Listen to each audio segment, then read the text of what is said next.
Hi guys, welcome to the video. My name is Ivo and in my current video series I'm talking about domain-driven design with clean architecture. So before we begin, I would like to tell you that if you're new around here, make sure you hit the subscribe button and hit the bell. Turn on the bell notifications on because I create advanced C# lessons and you don't want to miss them. So if you haven't watched my previous video, make sure you do because none of this may make sense to you. It's important to follow this series from the beginning to the end because they're created as a one unit, as a whole, lessons as a long-term course. And the other thing I would like to mention before we begin is where to get the source code. The source code is available on bit.ly/your-source. So in general, bit.ly/your-source. You will receive a GitHub repository with all my source code in it, which I use on this video channel. The domain-driven design source code is in the domain-driven design in a nutshell folder. Here it is. You will find all the presentations here and sorry about that. All the presentations here and the code. Let me show you the code. Here it is. It's a simple car renting system with different business components. It's separated with clean architecture, and I believe this is maybe the perfect clean architecture template. It's written very well, in my opinion, in terms of clean code and solid principles. So make sure you check it out and also make sure you follow all the future videos to understand how this template was built. Additionally, you may decide to use it for your application. Just copy paste it, delete all the code I've written, and you're good to go. Now let's start with the current lesson. It's about domain-driven design concepts. In the previous lesson, we talked about why the classic database-centric architecture is okay, but it's not great in terms of today's world development. So a solution to the problems we talked in the previous video is a domain-driven design approach. Domain-driven design is better in terms of that the business domain comes first. You don't start from the database. You don't care about the database. The database is just a minor detail. You don't care about the presentation too. It may be a desktop app, it may be an ASP.NET Core app, it may be whatever you like. You don't care about it. You just care about the business domain. Then add the presentation detail later. Then add the infrastructure and the database later. And the interesting part here is that we as developers, we communicate with domain experts to design our solution. So I'm going to give you examples in the future videos, but we essentially need to ask our domain experts what is the core business value, what is the core business process, what are the separate teams of the business, and each of these business processes we need to transfer to a plain old business domain, plain old C# class written for the business domain. We won't need to have any database layers, any presentation layers. We just start from the business core. The whole architecture looks like this. We design our domain. The domain is essentially the core business concepts. I'm going to talk about the domain in my next video, but it's the core business concepts. It's everything related to the business. It's written in plain old C# classes. It's written very unobtrusive of libraries, without any external dependencies. It's very, very, very object oriented in terms of concepts. On top of that, we add our application layer. Our application layer defines the business processes, defines every single process which we can do with the domain models. For example, creating a user, changing a password, adding a new car to the system, getting all the statistics. The application layer consists of all the business processes which are related to the software we're building. And when we need to use, for example, a database or some infrastructure, for example, sending emails and so on, we use interfaces. So the application layer in general doesn't know anything about the infrastructure, anything about the database, anything about the presentation. It just describes the steps which we need to perform in order to execute a business process. So far, the domain and the application are super abstract, but they define the process. They define everything in our business. And also the domain layer and the application layer are super encapsulated. So there is no chance you will see any spaghetti code, or if you see any spaghetti code, it will be super small because everything is super encapsulated. And this encapsulation forces you to do the right things in the code. It's very nice. You will see when we reach the source code. On top of the application layer, there lie three different layers which are completely independent. We have persistence, which is the database, and as we said, it's just a detail. We don't care about the database until our business process is done. The infrastructure layer, which contains various infrastructure components, for example, email sending, Excel parsing, PDF generating, and so on. So this is again a detail. We implement it after we implement the business process. And finally, the presentation, which is usually for our C# web app and ASP.NET Core project. The ASP.NET Core project and the presentation are just a very tiny layer which represents how the clients receive data, and that's it. So we don't start from the database like in a typical approach. We start with domains, we build application on top of that, and then we add all the different details around the application. This kind of solution and this kind of approach to domain-driven design has a huge history of success with complex projects, so you should trust it. It's very good. I really like it. It adds a lot of additional architecture complexity and a lot of additional components, and it will take you a bit more time to get used to everything around the solution. But once you understand how all the pieces work together, you will find yourself in heaven. You will add features very easily. You will maintain it very easily. You will extract services, microservices, super easy. Everything will be a piece of cake. Of course, that's compared to all the classic approaches. Of course, if you have a huge and complex business solution, you will need to think about it. It's not going to be easy and magical, but the architecture is there to help you. And that's the most important part of the domain-driven design. So the steps for classical domain-driven design are: we need to solve some problems, we need to understand some client needs, and then we write the code. We don't write the database first. We first talk to the clients and the domain experts before writing our domain logic.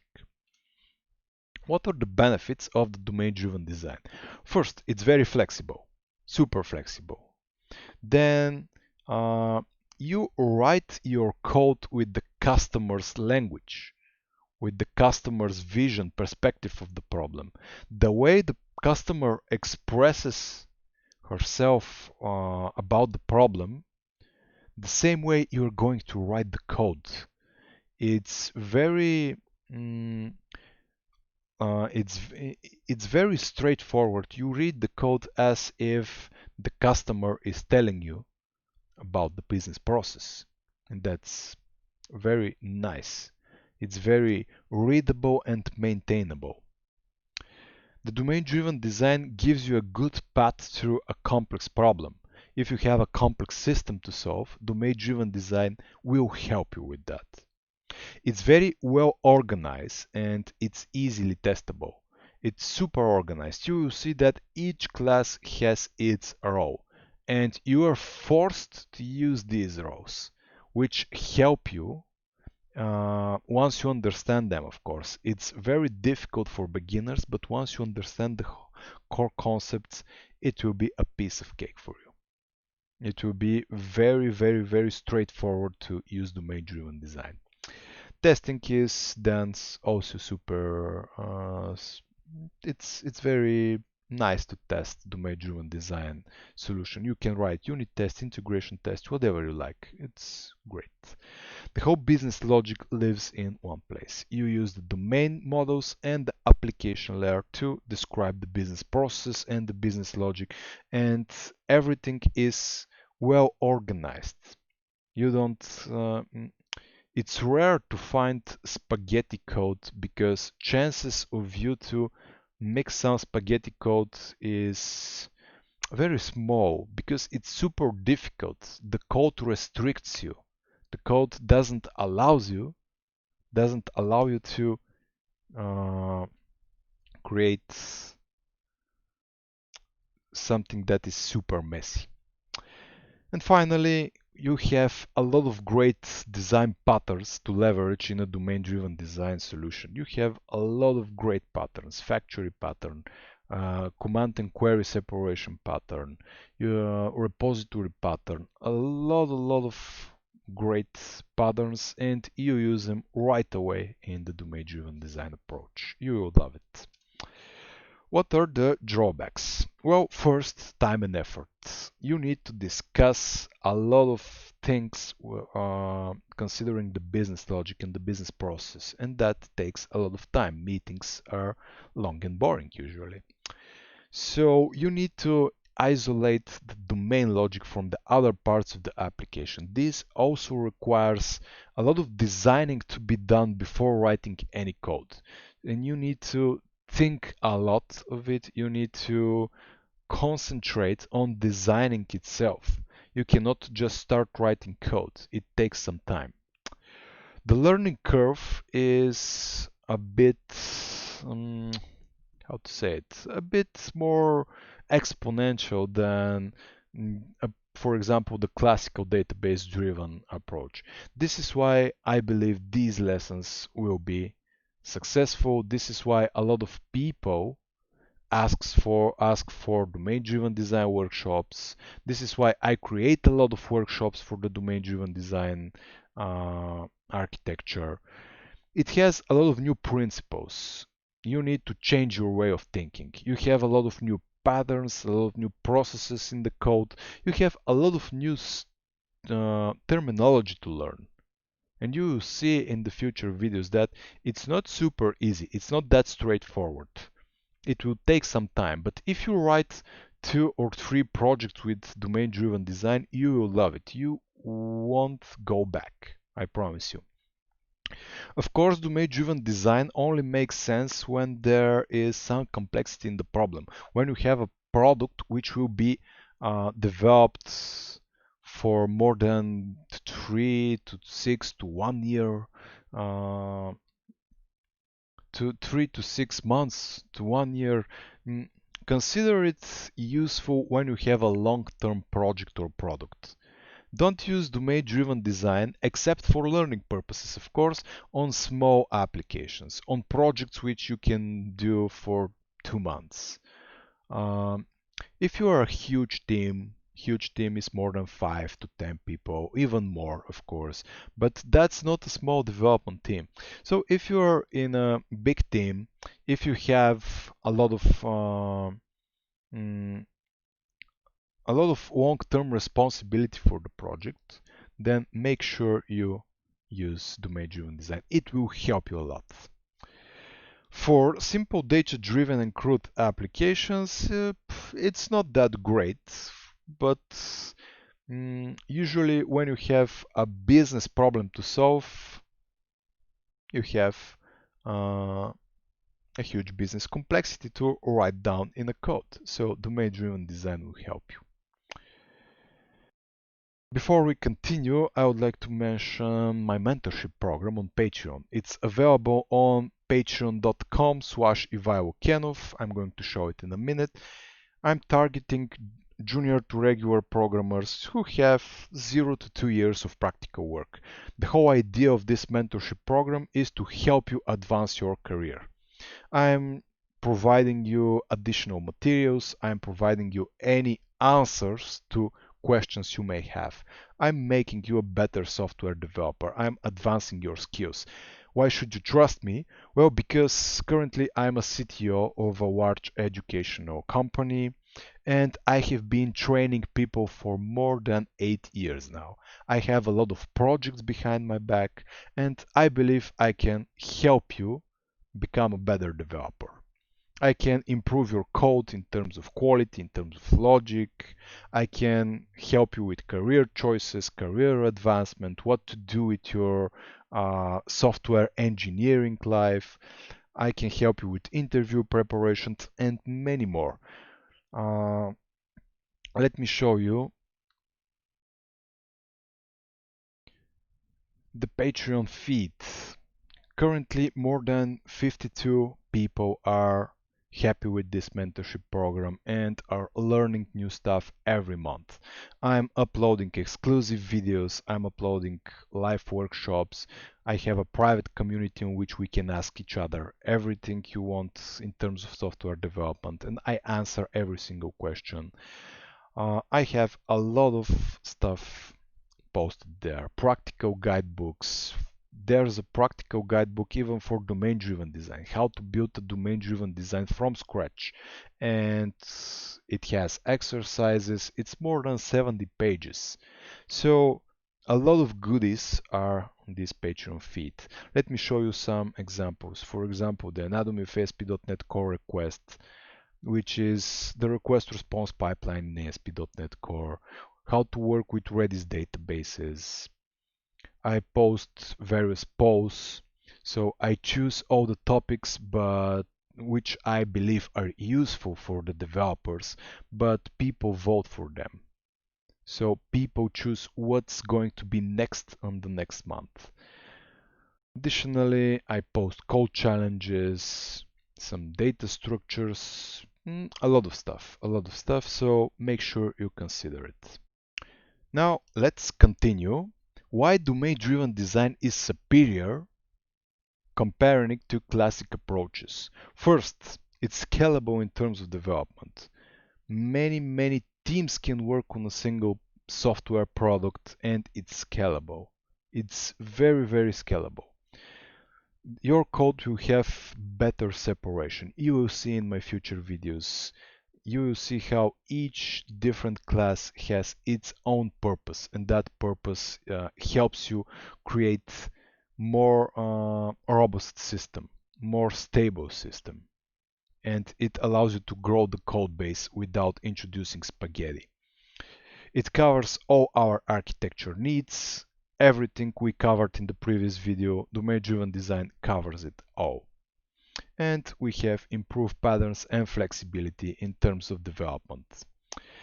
What are the cons? The cons are, well, it's usable when the business logic is complex. You cannot use domain-driven design for small projects. That's the exception is only about learning purposes and educational purposes. Besides that, you don't want to add domain-driven design to a small project. It will take you more time to finish it. It's not a good idea to do that. And again, it's time consuming. You add a lot more classes than usual. You have a lot more relationships than usual. So it's more time consuming. You talk with a lot more domain experts. The architecture is more complex, but it allows you to grow. So when to use it? When the project is a long-term project, and um, when you want to make sure that the project will not turn into a huge disaster after 1 or 2 years. Domain-driven design is all about the codes. So first, writing code is only part of the solution, but we need to speak to domain experts. That's important. We need to understand the business processes and business logic because you translate their words into the code and you use the same language. If they say certain terminology, you use it in the code. You don't use programming terminology in your code. Every single method describes what the domain experts talk to you. And this way, the whole code screams what's the business process. You read it and you read the process like somebody is explaining it to you. Also, our domain model should scream again, should explain the business requirements. Just reading the domain model should show you what this business is all about. We're going to see that when we start looking at the demo codes. And the classes and methods describe the actual process. It's super descriptive and super readable.